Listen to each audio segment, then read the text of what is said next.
Bueno, muy bien. Bienvenidos a este nuevo capítulo de Comunicación para el Desarrollo. Como ven, estamos haciendo unos análisis de la normatividad vigente dentro del tema de libertad de expresión, pero de la misma manera estamos definiendo quiénes somos, o sea, cuál es el perfil del comunicador para el desarrollo, qué diferencias hay entre un periodista y un comunicador y fenómenos como en el día de ayer que se presentan relativos a la censura. ¿Y por qué hablar de la censura? ¿Por qué no esperar a que se hable de una asignatura como legislación en comunicación? Porque desafortunadamente estos temas que están involucrados con el desarrollo de los países, con la globalización, con la internacionalización, con el tema de hacer una comunicación y un periodismo completamente diferente, se presenta muchísimo el ejercicio de censura periodística. Y dentro de esta censura no solamente está contemplado el hecho de que no nos permitan publicar o que nos permitan publicar en una determinada condición, sino que simplemente el hecho de ejercer la profesión libremente puede acarrear peligros para la vida, peligros para la familia, peligros para el desempeño de nuestra carrera en estos escenarios de comunicación para el desarrollo, que como les digo, por ejemplo, estos líderes periodistas, líderes sociales, periodistas, no están metidos en otra cosa que en temas de comunicación para el desarrollo. Es una forma de ver la realidad, es una forma de ver la vida, es una forma de analizar cada una de las especialidades y de conocer previamente para tomar decisiones, Obviamente cuando un comunicador para el desarrollo hace la tarea como debe ser, los beneficios son abundantes para la comunidad. Y cuando uno está detrás de todos esos procesos a nivel de investigación, los aportes con el país son sumamente grandes. Entonces vale la pena ser un comunicador para el desarrollo. Y vamos a seguir hablando de cositas que tienen que ver con nuestro tema. Voy a compartir un poquito acá la pantalla con respecto a nuestra presentación de PowerPoint. Entonces, ¿todos la están viendo? ¿Sí? ¿Alguien que me dé Sí, señales profe. de vida Sí, ya? profe. Sí, Sí, profe, gracias. profe. Gracias, muy bien. Entonces, libertad de expresión. Cumple funciones trascendentales en una democracia, pero su protección constitucional no depende solo de ello, sino también de su valor intrínseco en cuanto a derecho fundamental. Y en este caso tenemos que ver que los derechos desde el punto de vista humanitario, derechos humanos, toca nuestra profesión. Entonces es una situación de orden global. Hace unos días les hacía el análisis de por qué mientras el mundo entero estaba abogando por tener libertad de expresión y una libertad periodística, en Colombia estábamos en la vía contraria tratando de establecer normas específicas que tuvieran que ver con la censura. Entonces, es algo como que uno dice, uy, Echeverry, esas son las colombianadas que uno a veces no entiende. La protección de la libertad de expresión es un fin en sí mismo, como manifestación de lo que entendemos por un ser humano digno, autónomo y por una sociedad de personas igualmente libres. Lo que quiere decir que cuando hacemos el uso de nuestra garantía constitucional, eso tiene que reflejarse de alguna forma en el contenido que la opinión pública está recibiendo. Es una locura pensar que las parrillas de la radio, las parrillas de televisión, los contenidos de los noticieros estén viciados de impedimentos y viciados de censura, porque es como mantener un pueblo así a la ciega y todos los días entretenerla con novelas y no darle realmente a conocer los temas que son importantes. Entonces, digamos que nosotros que estamos en la mitad y somos el artífice de la información, de la expresión, de la prensa libre, no seamos libres también. La libertad de expresión verbal o no verbal, eso incluye la parte gráfica, es valiosa en cuanto a que posibilita la proyección de cada persona como sujeto individual y permite la realización de sus planes de vida. Solo una sociedad compuesta de personas libres de expresar quiénes son y quiénes quieren ser pueden reclamarse como abierta, pluralista y participativa. O sea que cuando uno ve temas que realmente se desgasta la gente mucho en haciendo gala de que está motivando una comunicación pluralista, como en el caso del lenguaje inclusivo, ¿lo recuerdan que se puso de moda? Y tremenda bomba que le dieron con que es que niños, niñas, mujeres, hombres, eh, abuelitos, abuelitas, y había que mencionar a todo el mundo. No, ¿Para eso qué sí, se...? perdón, no, que el profesor Pugliari nos tocó y parecía como asustado, como que le tocaba decir jóvenes, jóvenes, como si lo estuvieran vigilando, que si no dice como que lo creo. ¿Sí? ¿Y para qué se desgasta uno en eso? Si a la hora de la verdad lo que está de fondo es lo que no se ve. La información tal cual como debe ser, sin filtro, sin manipulación. A eso sí le deberíamos gastar un poquito, mientras que nosotros a veces nos debatimos en unas bobadas que no vale la pena y los medios se desgastan en eso y se unen a eso. Aún las expresiones inútiles, impulsivas, carentes de importancia social o inclusive contrarias a las prácticas sociales y a las verdades recibidas, gozan de protección constitucional. De eso también tenemos que estar seguros, que también desde la Constitución se ampara el resto, ¿sí? Se ampara el hecho de que los demás no faciliten el proceso, digamos, informativo.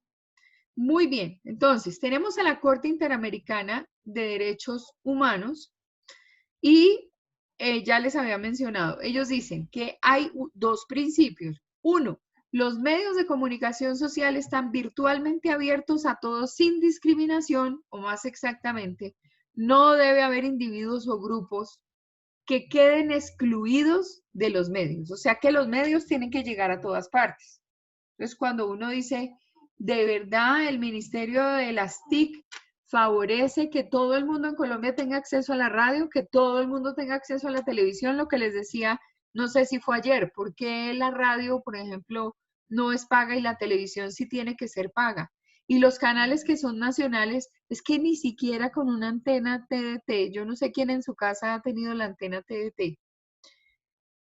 Puede ser que la señal sea amplia y libre, pero para poder acceder a la señal yo tengo que comprar un decodificador y tengo que poner unas condiciones de carácter técnico para acceder, así sea una sola vez en la vida, a la televisión terrestre, digital terrestre, a la TDT.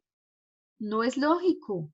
Es que el ministerio ha debido comprar una serie de equipos y entregarlos casa por casa y decir, este medio de comunicación es un medio de comunicación de libre acceso.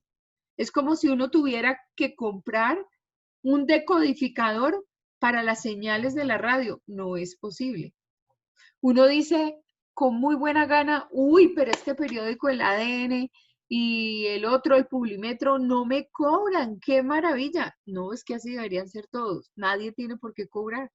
Obviamente no es que cobrando el periódico de eso vivamos nosotros los comunicadores y los periodistas.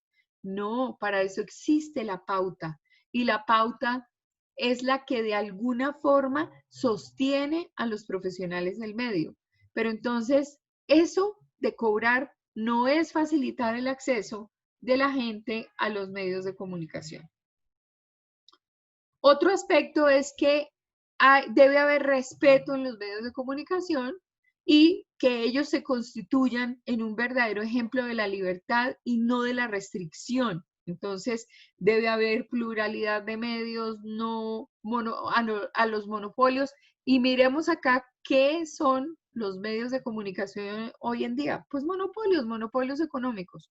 Como uno ve, por ejemplo, City TV, El Tiempo, más otras empresas, por ejemplo, ellos tienen un pool de empresas y ese pool de empresas se convierten en un gran monopolio de todas las fuentes de su clúster, o sea, de la organización que tiene, como aquí como es como un holding y hay varias empresas acá colgadas que se alimentan las unas con las otras. Bueno, exactamente por ahí viene el hecho de que estén agarrados dentro de un sistema de monopolio que no permita la libre expresión. Entonces, obviamente tenemos que adoptar otro tipo de libertades. El artículo 26 dice, toda persona es libre de escoger profesión o oficio.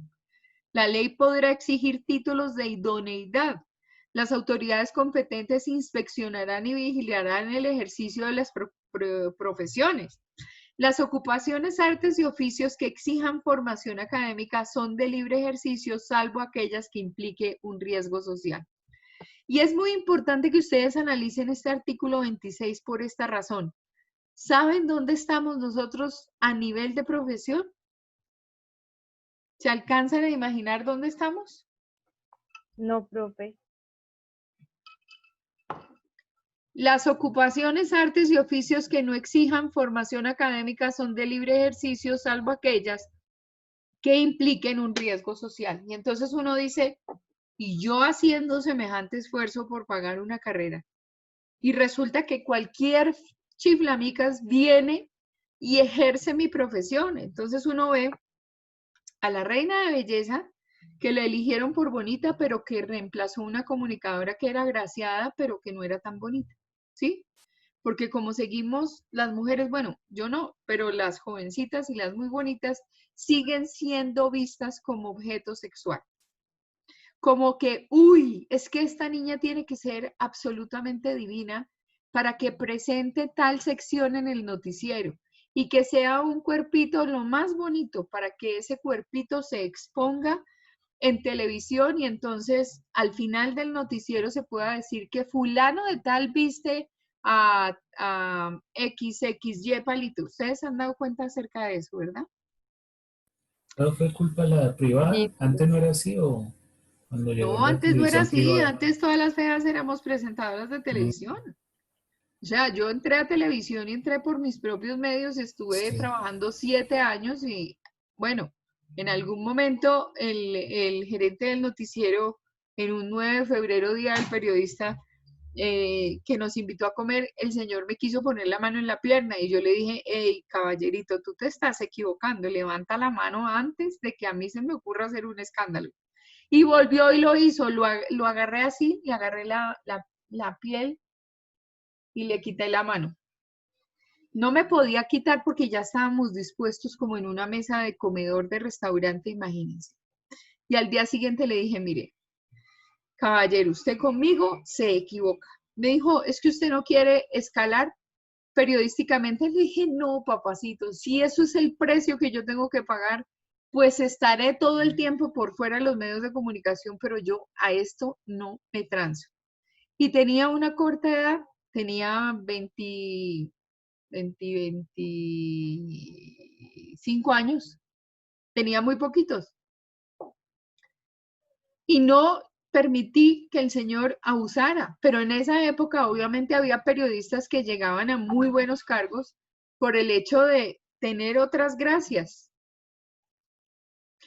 Hoy en día, obviamente, en el medio se reconoce a mucha gente muy, pero muy inteligente, muy capaz y muy llena de calidades y cualidades en lo profesional, pero no falta una que otra boba que por ahí se deje. Y finalmente otros que vienen a ser parte de nuestro staff, pero que no tienen nada que ver con nuestra profesión. Y entonces hay abogados, hay ingenieros, hay un montón de gente que es de otras profesiones y que viene. Entonces, ¿por qué digo que dónde está nuestra profesión? Porque resulta que según este artículo 26, todas las profesiones deben tener una certificación. Nosotros tenemos nuestra certificación de que la profesión está aprobada y reconocida y catalogada dentro de lo que exige el Ministerio de Educación Nacional, pero deberíamos tener una licencia o una tarjeta profesional. El arquitecto tiene licencia para construir. El abogado tiene licencia para trabajar. el ingeniero tiene tarjeta profesional para poder trabajar. Y al comunicador le quitaron la licencia. Y le quitaron la licencia y lo llevaron jurídicamente a una posición donde no es profesión, sino una ocupación, un arte o un oficio que puede, sí o no, depender de una formación dentro de una academia, pero a la hora de la verdad, en el momento de contratación, a nadie respetan. Entonces uno no encuentra el lindero en que de pronto el que es cantante terminó haciendo programa de televisión. Me voy a referir a Marcelo Cezanne. Marcelo Cezanne es cantante, Marcelo Cezanne es actor y terminó en City TV, primero acompañando a una periodista de mucho tiempo, que yo no me acuerdo cómo se llamaba esta china, que duró Mónica muchos años. algo, ¿Ah? Mónica algo, Mónica, Sí, no sí, me sí, acuerdo. sí, correcto. Y ahora el hombre está ahí con 3 personas y entonces uno ve que no, que es que el uno, no, es que es locutor. Ok, locutor. No es que sea malo ser locutor. Yo trabajé en un tiempo en la Universidad Manuela Beltrán, antes de que fuera Manuela Beltrán, en la primera dirección de carrera que tuve, que fue para el programa de locución y animación. ¿Qué quería yo? Que el locutor tuviera una calificación académica, es decir, al locutor se le exige o se le exigía, porque después le quitaron también la tarjeta profesional y la licencia. Yo tengo licencia de locutor expedida por el Ministerio de Comunicaciones. Ya el Ministerio de Comunicaciones ni es, porque se convirtió en el de las TIC, y ahora el que quiere locutar, pues simplemente se encuentra con su contrato y va y locuta, pero yo estudié también para eso. Cuando yo hacía comunicación social, hice mis cursos para ser locutor. Y locutor de televisión, porque cuando yo quise llegar a televisión, que fue, digamos, como mi primer paso por la programadora, por Prego Televisión, necesariamente yo quería acreditar algo y era tener una licencia. Es decir, haber ido a clases, haber formado mi voz, haber hecho ejercicios, ver fonética. Y cuando hice el ejercicio de volver esta carrera, una carrera dentro de las opciones, era volver al locutor más profesional de lo que era. El locutor es empírico, las grandes voces son voces bonitas por configuración de su garganta, por tener una situación de orden natural donde se sabe expresar qué es lo que se quiere, por tener una entonación, por tener un dominio, por ejemplo, a nivel de maestro de ceremonias, tener un dominio del público y presentarse y hacer una cantidad de cosas. Pero es que la mayoría de las actividades vienen del cerebelo, digo, del cerebro.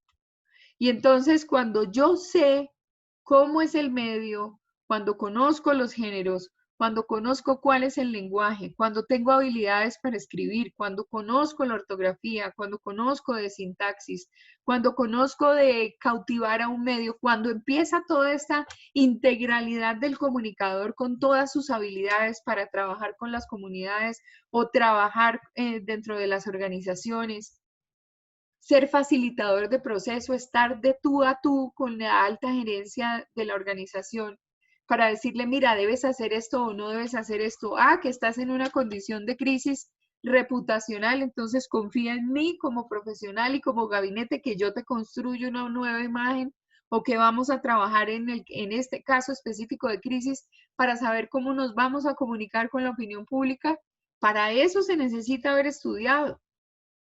Es que el título no viene comprando 6 cajitas de yogur y en la séptima me traen el título de comunicador social.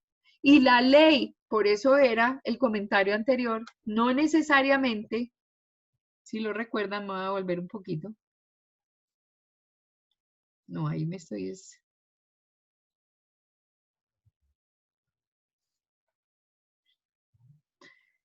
ciertas condiciones respecto de los medios de comunicación, de manera que en la práctica sea verdadero instrumento de esa libertad y no vehículo para restringirla. La pluralidad de medios, la prohibición de todo monopolio respecto de ellos, cualquiera que sea la forma que pretenda adoptar, y la garantía de protección a la libertad e independencia de los periodistas. No, esto no era lo que les quería mostrar. Que ya lo había dicho.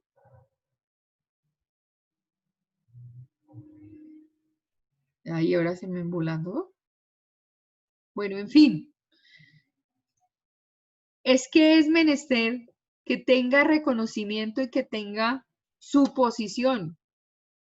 Por eso es que a esa niña que hace el documental de que es un comunicador social, y a nosotros nos pasa también dentro de Institución Universitaria de Colombia, que si era que estábamos estudiando comunicación sexual, de alguna forma tratan de bajarnos el nivel.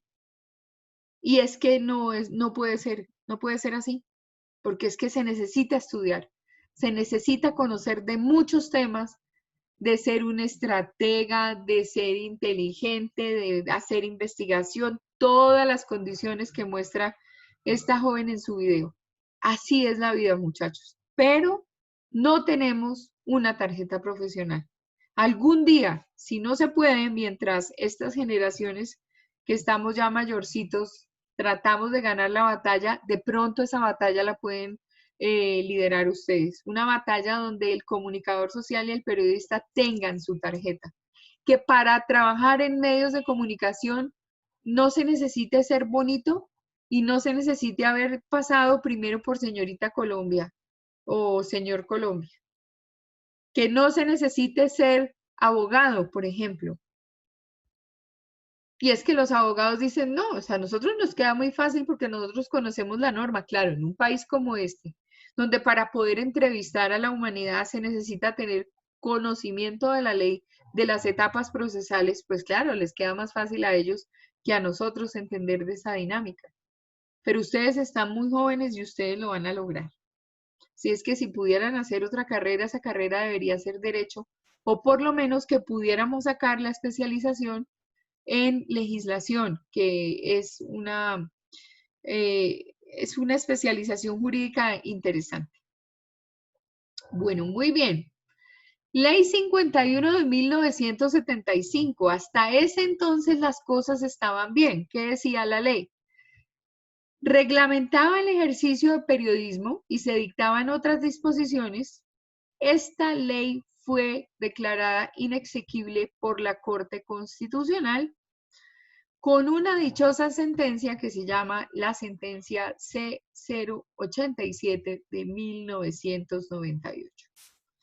¿Qué pasó con este procesito? Estábamos amparados acá con esta ley y decíamos, éramos profesionales con licencia, profesionales con tarjeta, reconocidos por el Ministerio de Comunicación. Y la Universidad Javeriana, junto con algunos abogados, decidió establecer que la tarjeta profesional no era necesaria. Y dice varias cosas.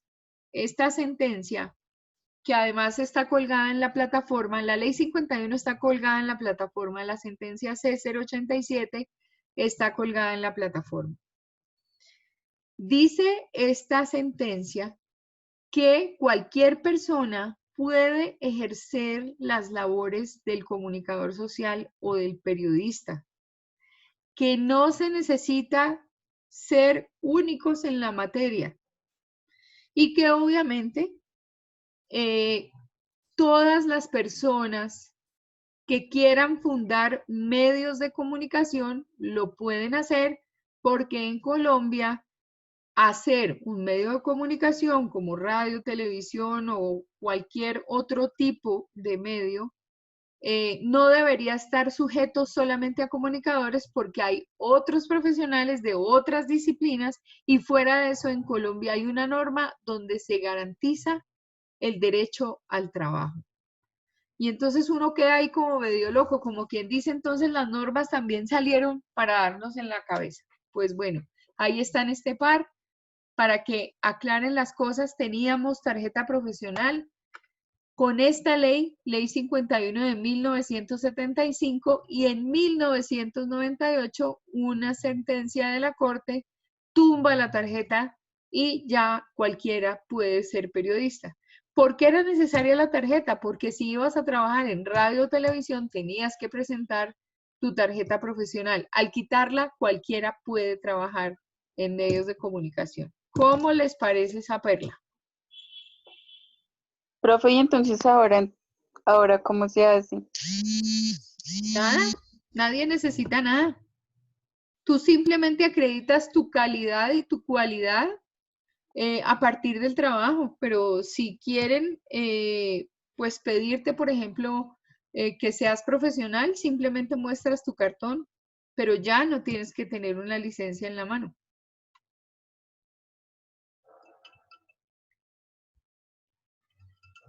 Si tú quieres ser abogado y esa es tu primera carrera, pero por el hecho de ser abogado quieres ir a formar parte, no sé, de la mesa de trabajo de Caracol, pues como lo interesante es hoy en día andar escudriñando dentro de tanto delito y conocer las etapas procesales para saber cómo están y conocer cómo se hacen casi las entrevistas hoy en día en los medios se convierten en interrogatorios de parte. El interrogatorio de parte es como el interrogatorio que el abogado de la defensa o el abogado acusador hacen en medio de una audiencia con respecto al testigo, con respecto a la víctima, con respecto al acusado. Entonces, en ese orden de ideas, pues cualquiera puede hacerlo, cualquiera puede ejercer nuestra carrera. Esa es la triste noticia que les tenía. ¿Por qué se removió? ¿Por qué fue? Señor, Si ya se tenía. No, que si estaba la ley, ¿por qué se quitó y todo? ¿Por qué la removieron los de la Javeriana? ¿Por qué? porque su merced sabe que la mayoría de los medios tienen como dueños a abogados y a otras profesiones. O sea, los dueños de los medios tienen otras profesiones. Entonces, ellos se valieron del aporte de la Javeriana y la Javeriana presentó toda una argumentación y con base en la argumentación la Corte emite la sentencia. Qué triste, ¿no? Pueden existir en Sí, profe, muy ¿Perdón? triste. Sí, es triste. Por eso uno tiene que mostrar altas calidades con lo que es. Que no Sí, se claro. note, que no se note que no hay licencia. Es decir, que no se note que nos han avalado. Por ejemplo, a los abogados ahora sí se las pusieron complicada, ¿no? Pero, por ejemplo, ellos lo que tienen es que hay demasiados abogados y las universidades grandes, como el Rosario, como el Externado, como la Javeriana, como los Andes, están aburridos de universidades como nosotros, como las chiquitas. Y de universitarias ni hablar, porque es que en la universidad el abogado se forma en 3 años y medio, mientras que en las otras universidades el abogado se forma en 5 años a nivel de pregrado. Y en las otras universidades les hacen un proceso que se llaman los preparatorios y en preparatorios duran como año y medio más o menos. Y además les vale un platal, un preparatorio en el externado está alrededor de 20 millones de pesos, algo así. Y en el Rosario debe estar alrededor de 30 millones de pesos. Entonces, ¿qué pasa?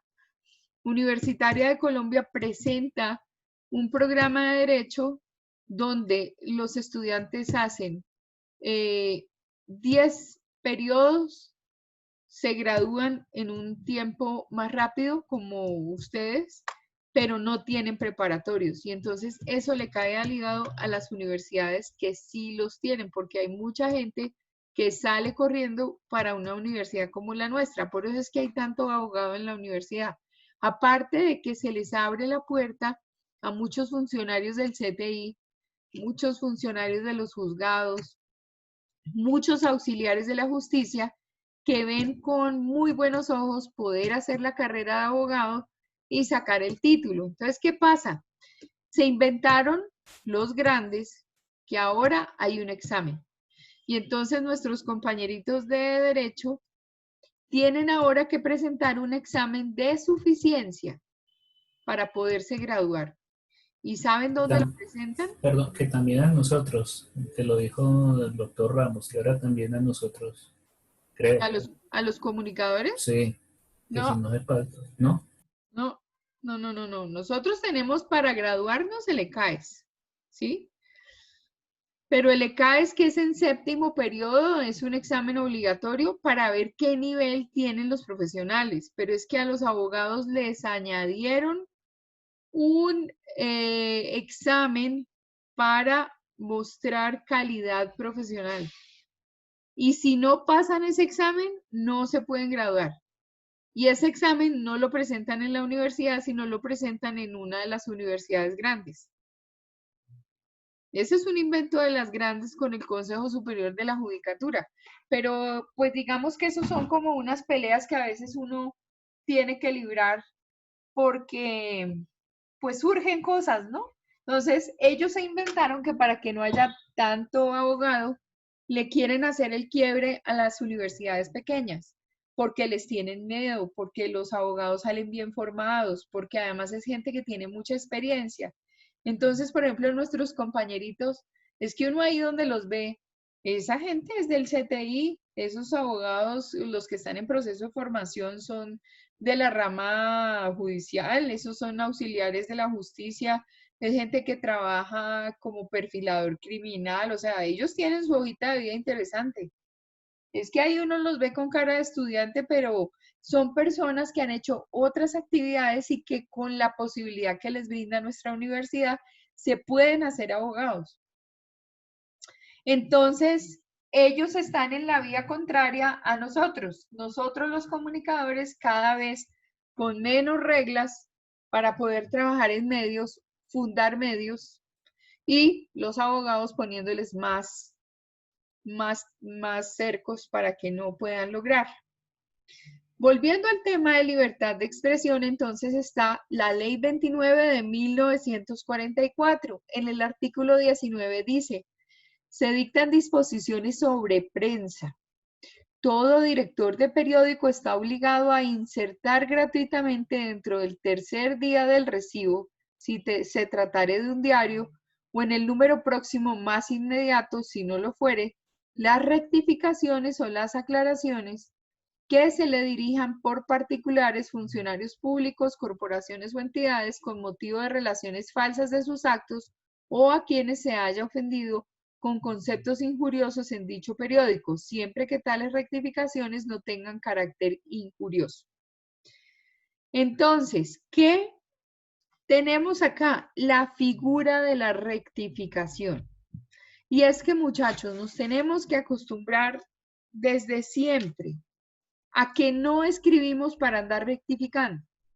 Escribimos en firme, pero para escribir en firme se necesita hacer una verdadera investigación.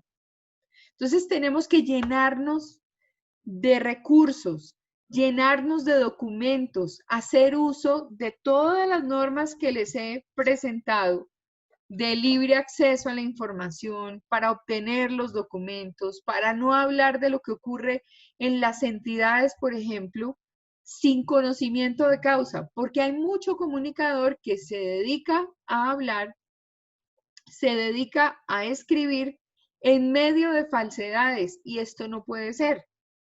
Entonces, no puede ser que uno escriba 10 notas y 7 las tenga que rectificar por información que no es. Entonces hay que ser muy certeros, investigar muchísimo para no incurrir en las lides de la rectificación. Entonces ya saben, la ley 29 de 1944 en el artículo 19 determina que hay rectificación. Rectificación. La extensión del escrito de rectificación no podrá exceder de una columna, salvo en aquellos casos en que la naturaleza del asunto exija un mayor espacio. Dice la legislación que cuando voy a rectificar, si fue escrito y se tomó, por ejemplo, párrafo y medio, debo rectificar dentro de párrafo y medio, sobre todo cuando estoy lanzando juicios que no corresponden o cuando estoy incurriendo en injuria o en calumnia. Entonces, busquemos, ¿quién tiene por ahí San Google en el celular y busca qué quiere decir injuria o qué quiere decir calumnia? ¿Quién me está ayudando? Pues yo Profe, la yo tengo busco. que decir injuria. Injuria, dale, adelante. Dice, hecho o insulto que ofende a una persona por atentar contra su dignidad, honor, credibilidad, especialmente cuando es injusto. Cuando es injusto. Perfecto, ahora busquemos definición de calumnia. Profe, yo la tengo. ¿Quién la tiene? A ver, Acusación o imputación falsa hecha contra alguien con la intención de acusarle daño, de causarle daño o de perjudicarle. correcto. ¿Nos queda claro que no podemos andar levantando falsos testimonios? La injuria o la calumnia. ¿Alguien iba a decir algo? No. La injuria o la calumnia en una persona del común, una persona, digamos, que no sea comunicador social, tiene unas sanciones que las determina el juez.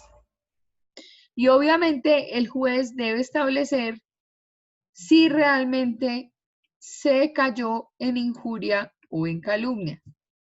Las redes sociales hoy en día están pero plagadas de casos. Y no crean que es que no hay que responder, claro, hay que responder. Si yo saco la foto de fulana de tal e irresponsablemente la multiplico, porque ayuden, tengan mucho cuidado. Cuando de pronto sale la foto de alguien y dice, ayuden a compartir la foto de este desgraciado que anda agarrándole la cola a las niñas en Transmilenio. Y entonces uno, por solidaridad de género, inmediatamente multiplica por redes sociales. Va a llegar un momento en que los que repliquen la información de manera irregular, sospechosa, irresponsable, van a tener que pagar algún tipo de sanción en el caso de que se compruebe que mentiras que la persona no hizo eso. Porque nosotros no conocemos el origen y somos bobos útiles repartiendo información a diestra y siniestra. Sale muchas veces en Facebook. Si la ven, hagámosla viral. Porque es que la encontramos haciendo y deshaciendo y no sé qué, y a nosotros nos consta. Si no nos consta y no tenemos los argumentos del caso, obviamente va a ser un inconveniente justamente para las personas porque algún día tendrán que dar respuesta ante las cortes. Esta persona puede tener una sanción de carácter económico y también una sanción de acuerdo a lo que el juez haya establecido fue el tema de calumnia o injuria y determine, por ejemplo, una detención domiciliaria o una sanción pecuniaria. Cuando se habla de sanción pecuniaria es porque hay que pagar una plática. Pero cuando se es periodista, la legislación determina que el señor o la señora que está en medios masivos de comunicación, sí conoce de qué es el efecto, cuál es el efecto de multiplicar la información. Y por tener conocimiento de causa, puede haber una sanción de detención, bien sea digamos, detención domiciliaria y si el juez no está de buenas pulgas en intramural en un sitio de reclusión. Es sumamente complicado levantar falsos testimonios. Ahora, cuando yo juego con el bien de la personalidad de alguien, pues obvio que estoy atentando contra su buen nombre, ¿cierto? Y eso es lo que no está bien. Ahora, si yo recurro a la rectificación o a la aclaración, debe publicarse en la misma dimensión. Entonces les decía yo, si me demoré pues rajando del otro, párrafo y medio, pues hago rectificación o aclaración en párrafo y medio. Los medios son muy bandidos y los medios incurren en estos errores y entonces cuando uno les ve el despliegue de la información, que es una información tendenciosa, pongamos que se gastaron cuartilla y media en un medio escrito. Y por allá, los 8 días, en otra sección, en otro punto del documento, del periódico, de la revista, hacen rectificación y 3 lineecitas. Eso no está bien, porque nosotros tenemos obligaciones de ley, obligaciones que nos motivan a rectificar en la misma dimensión. Si, por ejemplo, fuera un programa de televisión y fue al aire en mi programa que sale, no sé, digamos, sale los jueves a las 8 de la noche y va de 8 a 10 de la noche. Para hacer injuria y calumnia me demoré de las 8:15 a las 8:30. Le dediqué 15 minutos de mi programa. Pues 15 minutos debe durar la rectificación. Y en la misma franja horaria, como quien dice, no sirve que cuando el programa ya se va a acabar y cuando ya me voy a despedir y entonces ya todo el mundo ya se está, ya que no, pues entonces despide el programa y dice, bueno, y se nos olvidó decir que caímos en una imprecisión. ¿Ustedes han visto que casi nadie rectifica? Los periodistas son unos bandidos cuando no rectifican. Y no es que, digamos, no exista la posibilidad de la rectificación, sino que les cuesta mucho trabajo hacerlo. Y no lo hacen y rectifican, sobre todo la prensa rectifica a veces, o la prensa escrita en general, rectifica, pero lo hace en tamaño mínimo porque pues eso le resta credibilidad. Entonces la norma dice la rectificación o aclaración de que se trata debe publicarse en el mismo lugar o tipo en que se publicó el escrito que la motiva y con las mismas características, incluyendo los titulares. Si por titular desacredité a alguien, por titular ofrezco disculpas. ¿Ok? ¿Entendida la rectificación? ¿Qué más podemos decir de la rectificación? Artículo 21. Se dictan disposiciones sobre prensa. Si el director del periódico no insertare dentro del plazo señalado por esta ley las rectificaciones o aclaraciones a que hubiere lugar, el interesado podrá acudir, ahí está mal escrito, ante el juez de circuito correspondiente, quien oyendo verbalmente a las partes y dentro de las 48 horas siguientes a la presentación de la queja resolverá definitivamente el punto, a más tardar 24 horas después, y ordenará, si fuera el caso, que se publique la rectificación o la aclaración e impondrá una sanción pecuniaria que va de 100 pesos a 1,000 pesos. En este caso, no sé exactamente cuál es el valor, porque eso pues sí lo determina la ley, pero son los jueces los que determinan qué tan grande fue y cuál fue el daño económico. El director del periódico debe pagar a la persona o entidad que tiene derecho a exigir la rectificación. ¿Sabían esto, muchachos? No, profe. Rectificar. No, profe. Sí. No, ¿no? Bueno, muy bien. Artículo 22. Si al publicar la rectificación en una forma prescrita, el director del periódico declare su plena conformidad con ella en el mismo lugar del periódico, no se podrá iniciar o proseguir acción por calumnia o injuria. Es decir, se frena con la rectificación el hecho de una demanda posterior sobre calumnia e injuria, ¿correcto? Porque hay corrección. Entonces es importante corregir si me equivoqué. Viene adicionalmente en la ley 182 con su artículo 30 y dice, derecho a la rectificación. El Estado garantiza el derecho a la rectificación en virtud del cual a toda persona natural o jurídica o grupo de personas se les consagra el derecho inmediato del mismo cuando se vean afectadas públicamente en su buen nombre y otros derechos e intereses por informaciones que el afectado considere inexactas, injuriosas o falsas transmitidas en programas de televisión cuya divulgación pueda perjudicar.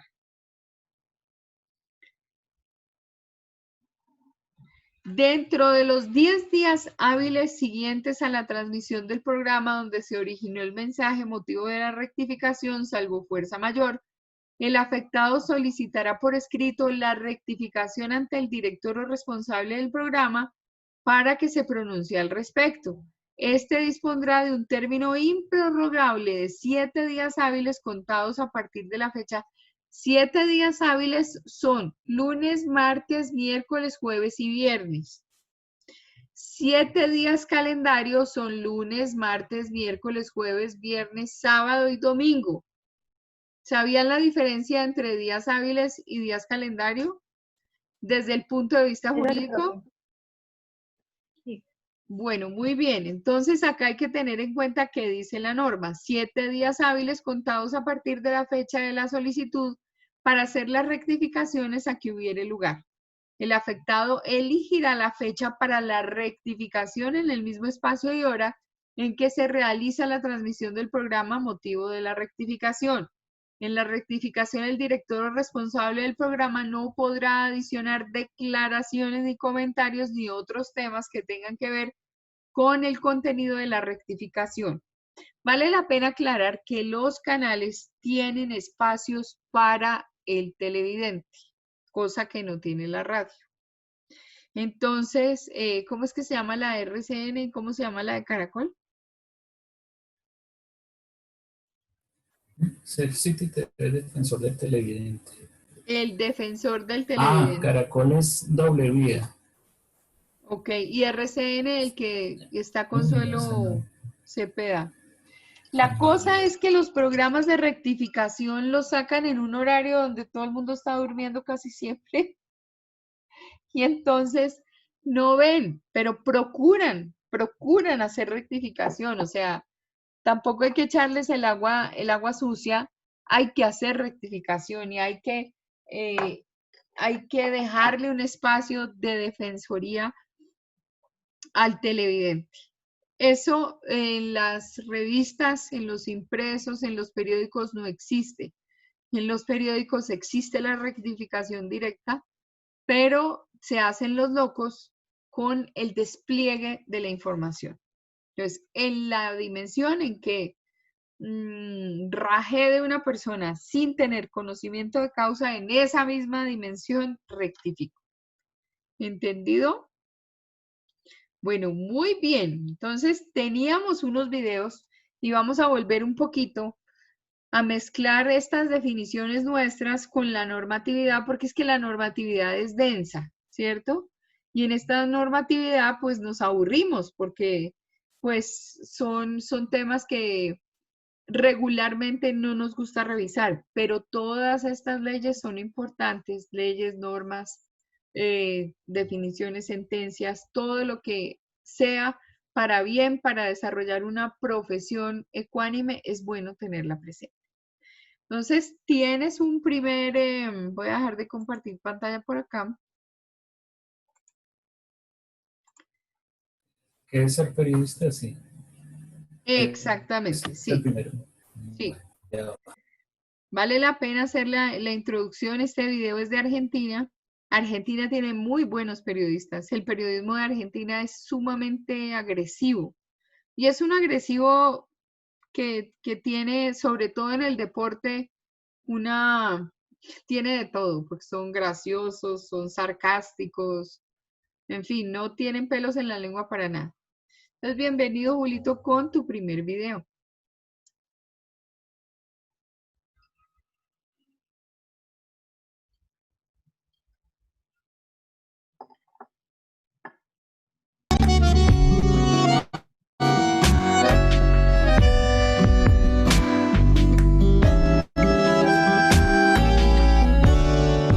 Ser periodista es tener una actitud frente al mundo y frente a la vida, mirar los hechos de la vida desde una mirada periodística. Tratar de esforzarse por todos los medios de servir la verdad, de no traicionarse a sí mismo. Ser periodista para mí es ya algo que es casi un modo de ser, que es inseparable de mi persona.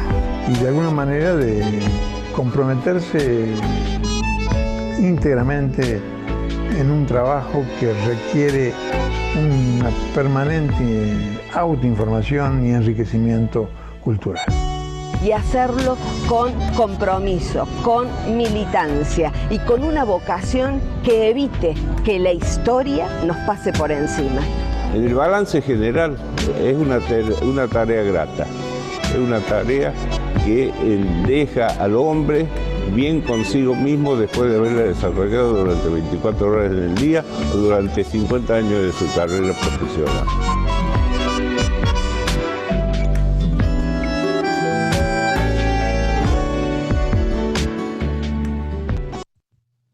Ellos son el 7 de junio, nosotros el 9 de febrero.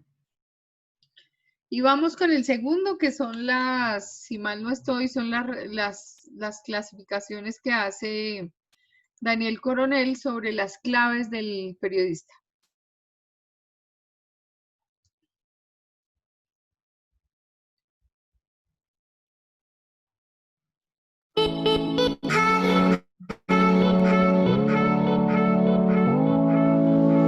Un saludo muy especial para FACON, para los estudiantes de las Facultades de Comunicación de Colombia.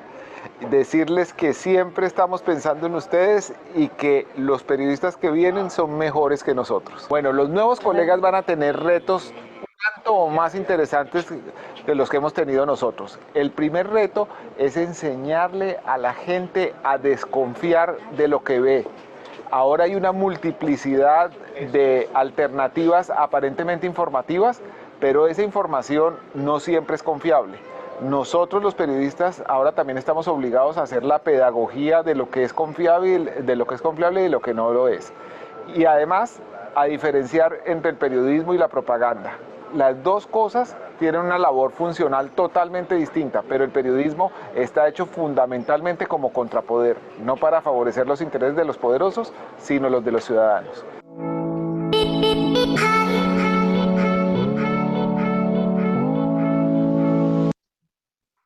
¿Saben qué es AFACOM? No, profe. Asociación de Facultades de Comunicación Social. Dentro de estas tareas que me quedan pendientes del 2020, por esta pandemia se nos atrasó todo porque pues habíamos solicitado ser parte de AFACOM. Ya es hora, ya tenemos como con qué. Esperemos que en próxima oportunidad, más bien cercana, nos reciban en AFACOM. Es la Asociación de Facultades de Comunicación Social. Bueno, muy bien. Y entonces tenemos un video de dignificación de la carrera.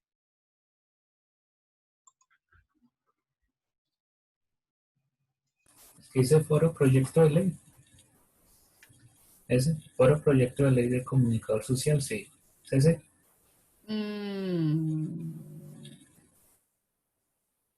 Te mandé ese. Espera.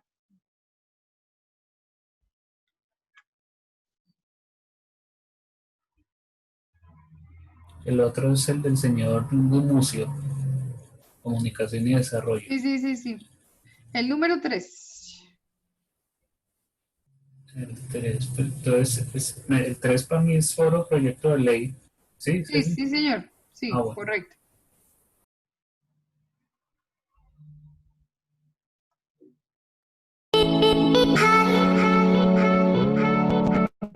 La iniciativa de un proyecto de ley para dignificar la profesión del comunicador y del periodista es fundamental.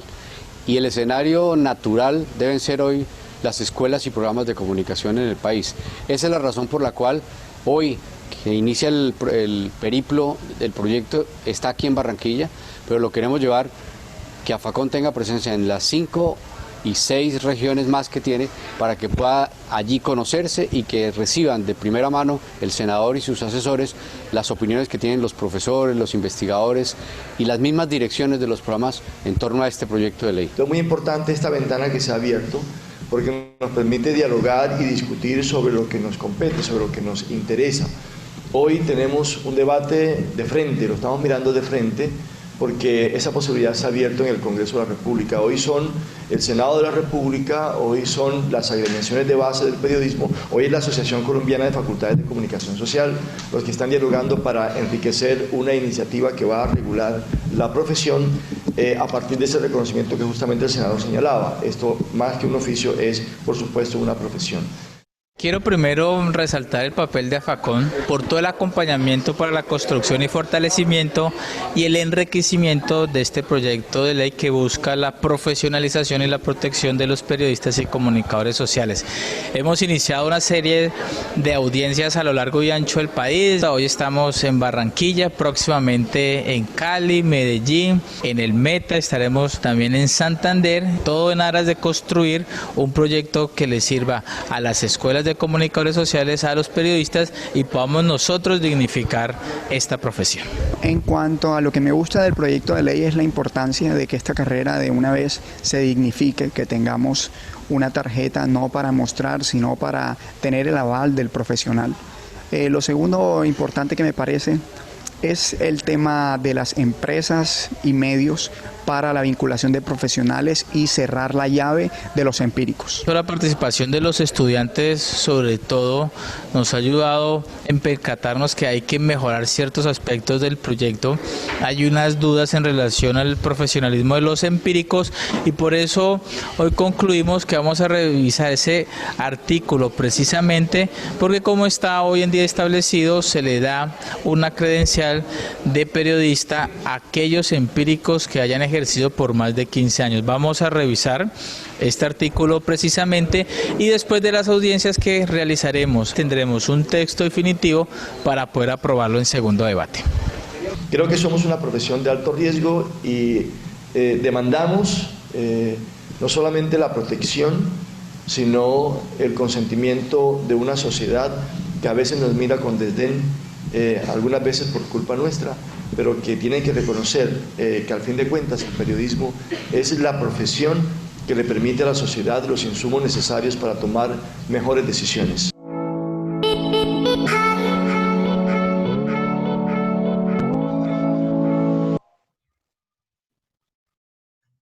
Muy bien. Y en virtud de nuestra materia, pues entonces veamos qué dice Gamucio de los comunicadores para el desarrollo.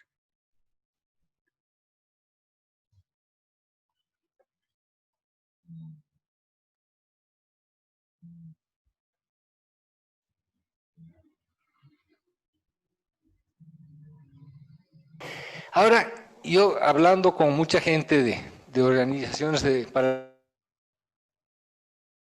el desarrollo, me dicen, pero ¿dónde están los comunicadores? Está bien, nos compramos esto de la comunicación para el desarrollo del cambio social, pero cuando queremos contratar a alguien solo vienen periodistas, no vienen comunicadores. Ese perfil del comunicador, ¿dónde está? Entonces, muchos profesionales dicen que adhieren a todo lo que es la teoría y el marco conceptual de la comunicación para el cambio social, pero practican cotidianamente mercadeo social o visibilidad, otro tipo de enfoques, ¿no? La iniciativa de comunicación que he mencionado hace un rato registra cientos de especialistas supuestamente de comunicación para el desarrollo en todo el mundo, ¿verdad? Que ellos voluntariamente se autoidentifican así. Pero cuando uno ya ve un poco los currículums y las descripciones, no tienen evidentemente ni la experiencia ni la formación de comunicadores, sino más bien de periodistas o de relacionadores públicos, etc. En los programas y proyectos concretos de desarrollo es bien difícil encontrar estrategas de la comunicación para el cambio social, y eso lo hemos visto en el debate esta mañana, en las agencias de Naciones Unidas, en las ONGs, no hay especialistas de comunicación para el desarrollo. Y entonces, ¿qué pasa? Las agencias evidentemente improvisan, ¿verdad? Improvisan comunicadores de otras disciplinas. y muchas veces me ha pasado a mí cuando yo estaba en UNICEF, me convenía más alguien que tenía experiencia en agricultura, pero que trabajaba con comunidades campesinas o en salud, que un periodista. Me convenía más un antropólogo, un sociólogo, para formarlo como comunicador para el cambio social, que un periodista, ¿no? Entonces hay una distancia, hay un problema de oferta y demanda, es decir, entre las organizaciones para el desarrollo y la academia. La academia no está produciendo, por decirlo de alguna manera, suficientes comunicadores, produce muchos periodistas pero pocos comunicadores. Entonces hay una distancia entre el discurso que hemos visto antes, crítico, y la realidad de lo que se está haciendo. Hay una lenta evolución hacia estos nuevos paradigmas de la comunicación.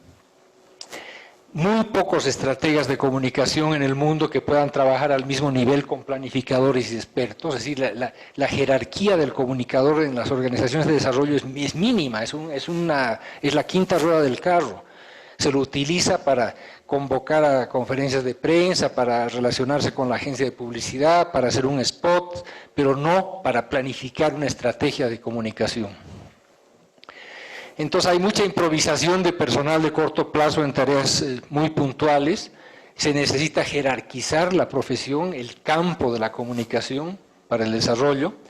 Y las universidades no están formando los recursos humanos necesarios. No priorizan las universidades el pensamiento estratégico, sino las técnicas. Es increíble que tengamos maestrías para hacer videos o maestrías para hacer cosas técnicas que podrían dar.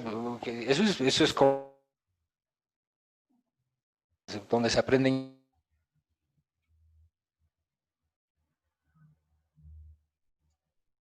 esas cosas, no una maestría donde se supone que tiene que haber un desarrollo conceptual más importante.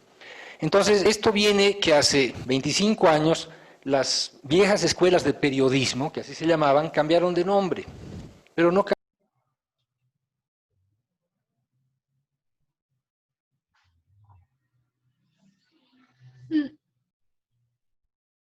Se quedó el video.